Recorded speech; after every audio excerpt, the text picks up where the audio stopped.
महाराज जी, आपने एक सत्संग में कहा था कि बिना भगवान की कृपा के हम नाम जप नहीं कर सकते। तो अगर कोई भक्त नाम जप करता है और कभी उसका नाम जप छूट जाता है तो उस समय उस पर भगवान की कृपा नहीं होती? नहीं, भगवान की कृपा होती, त्रुटि हो जाती है। माया आकर्षण करती है ना, तो हमसे त्रुटि हो जाती है। एक बार भगवान की कृपा हो गई, आपका नाम जप शुरू हो गया, इसके बाद आप किसी वस्तु से प्रभावित होकर नाम जप छोड़ दिए, मान लो भोजन, किसी व्यक्ति से प्रभावित होकर नाम जप, तो ये हमारी गलती है। कृपा और गलती कि हम किस भोजन में इतना आसक्त हो गए कि भगवान को भूल गए, भोग में इतना आसक्त हो गए कि भगवान को भूल गए, परिवार में इतना आसक्त हो गए कि भगवान को भूल गए, समस्या में इतना पीड़ित हो गए कि भगवान को भूल गए।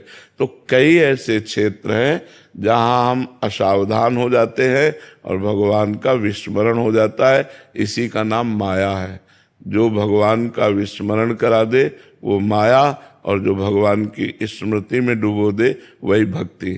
तो हम भक्ति को पकड़े, बार बार अभ्यास करें नाम जप का। इसमें भगवान की अकृपा नहीं है। पहली बात तो भगवान किसी पर भी अकृपा नहीं करते। वो इतने दयालु हैं, इतने महान हैं, इतने करुणामय हैं कि वो थोड़ी देर के लिए हमें लगेगा कि बड़ा अमंगल हुआ, भगवान की शरण में हैं, भजन कर रहे हैं, कोई ऐसी घटना घटती है, लगता है बड़ा अमंगल हो गया। लेकिन विश्वास करो उसका परिणाम बहुत बड़ा मंगलमय होगा, परिणाम बहुत मंगलमय होगा। कौरव सोचते थे कि क्या कर लेंगे पांडव, 5 है और हम 100 हैं।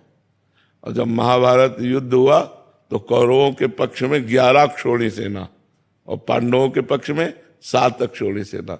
पर ये नहीं समझते थे कि अखिल ब्रह्मांडों को बल प्रदान करने वाला उनके पक्ष में है। तो भक्त के पक्ष में भगवान होते हैं। पर ऐसा कोई सोचे कि हम भक्ति करें कोई समस्या ना आवे, तो ऐसी बात नहीं है। भक्तों के जीवन में बड़ी बड़ी समस्याएं आई हैं और उन्होंने भगवान के ही आश्रय से उसे पार किया है। तो हमारे ऊपर भगवान की कृपा है। हम किसी समस्या पे या किसी प्रलोभन पे या किसी भोगासक्ति पे इतना आसक्त ना हो जाए कि भगवान को भूल जाए।